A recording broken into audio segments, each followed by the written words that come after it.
ទទួលយករឿង3យ៉ាងនេះបានណាចាំបងប្អូនសម្រាប់ចិត្តក្នុងការវះកាត់ផ្នែកសលៀងទី1តកតងនឹងប្រសិទ្ធភាពក្នុងការវះកាត់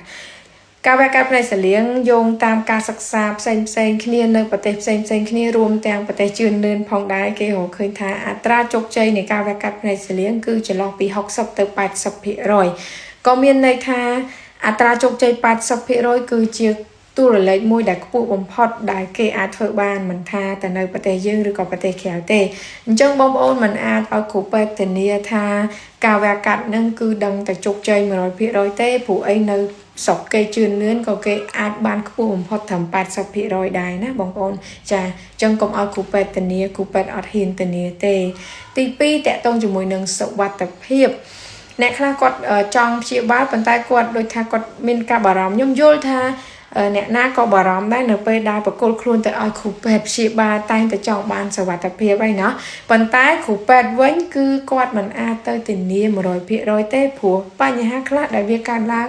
នៅក្នុងការវះកាត់គឺជាបញ្ហាដែលក្រៅពីការគ្រប់គ្រងរបស់គ្រូពេទ្យហើយក៏អត់មានអីបញ្យល់បានថាហេតុអីបានអានឹងកើតឡើងដែរអញ្ចឹងគ្រូពេទ្យបានត្រឹមតែថាចំណុចណាដែលវាអាចប្រឈមជាមួយនឹងបញ្ហាអ្វីដែលវាអាចមានបញ្ហាគឺគ្រូពេទ្យប្រយ័ត្ននៅចំណុចដែលអាចប្រឈមគ្រោះថ្នាក់អញ្ចឹងបងប្អូនមិនអាចឲ្យគ្រូពេទ្យ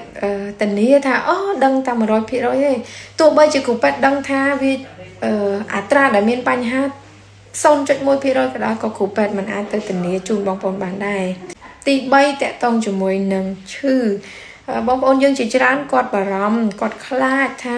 អូយការវះកាត់នឹងឈឺពិបាកទ្រាំឈឺខ្លាំងដែលគាត់ទ្រាំមិនបានខ្ញុំចង់ជំរាបថាពាក្យថាវះកាត់មួយម៉ាត់វាអត់ដែលអត់ឈឺទេ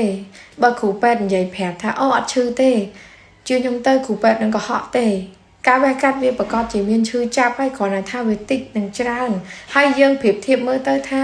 តើការវះកាត់នឹងជាមួយនឹងអ្វីដែលយើងដូរបានមកវិញជាមួយនឹងភាពជឿជាក់ជាមួយនឹងផ្នែករបស់យើងដែលមើលទៅវាត្រង់ស្អាតមកវិញដូចគេដូចឯងនឹងតើយើងសមនឹងលះបង់អត់ណាអញ្ចឹងការឈឺចាប់វាមិនអាចអត់ទេ